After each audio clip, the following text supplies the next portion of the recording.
Hi, I'm Jed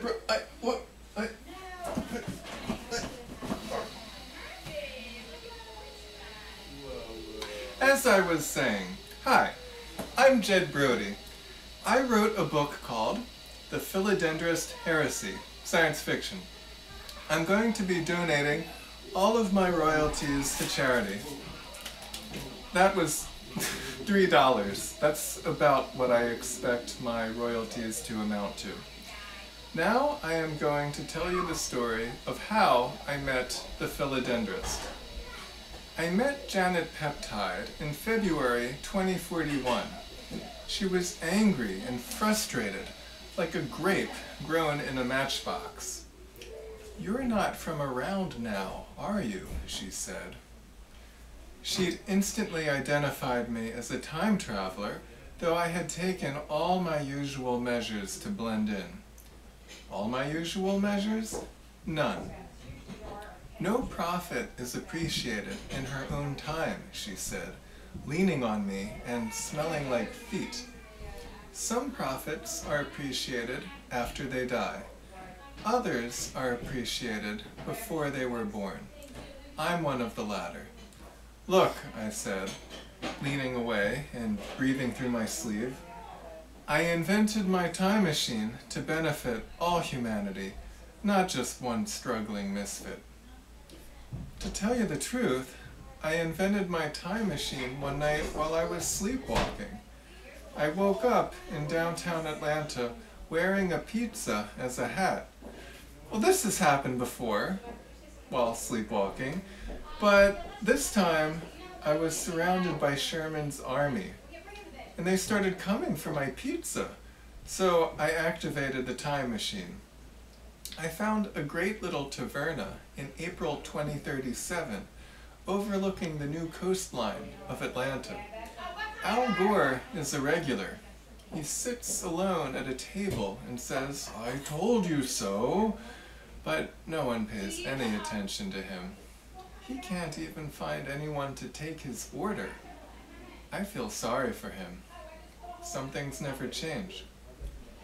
Janet Peptide narrowed her eyes. "You won't be able to return to your own time until you've read all my incendiary parables." "Why?" I said. "I'll be captivated by your words?" "No," she said. "My assistant just pickpocketed you. I won't return the key to your time machine until you've done what I asked." Groaning, I accepted a thick stack of musty papers. 30 weeks later, Janet Peptide raised an eyebrow. "So, what do you think?" she said. "Heartbreaking Jeremiads?" "More like insipid doggerel," I said. "Close enough," she said, and she handed me the key to my time machine. The next day, while working in my lab, I had a visit from 3 Homeland Security agents. "May we have a word with you?" they said. I thought for a moment. "Umbrella?" I said. "Ukulele? These are words with you." They exchanged long-suffering glances. "We can see that you want to do this the hard way," they said. Yes, they spoke collectively, all at the same time, like a Greek chorus in dark suits and sunglasses. 2 of them grabbed my arms. I thought the third one was going to start punching me in the stomach, so I screamed, like a baby. He ripped the fire extinguisher off the wall. I didn't know what he was planning to do with it, but I sure shrieked. He used it to bash my time machine, which crumpled easily, having been constructed mostly of flattened aluminum cans.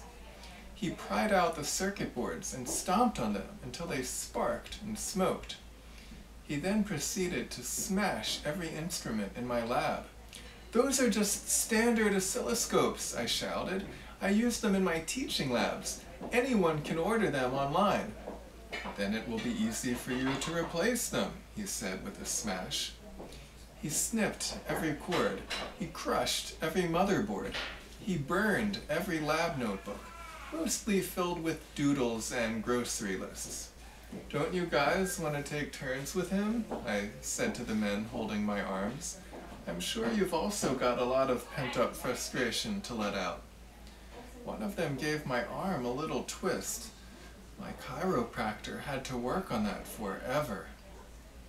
"If you ever attempt time travel again," the agent said, "you'll spend the rest of your life in a secret military prison that no one's ever even heard of." "You've heard of it," I said, "and now so have I. You're not very good at keeping secrets, are you?" They sighed. "And I won't be the last to work on time travel, you know," I shouted. "There will be others." "Of course," they said. "We'll stop them too. We usually nip it in the bud. We'd been watching you less carefully than we watch most scientists on account of your general torpor and vacuity." "Huh?" I said. "It means you're stupid and lazy," they said. "Oh," I said. "Yeah."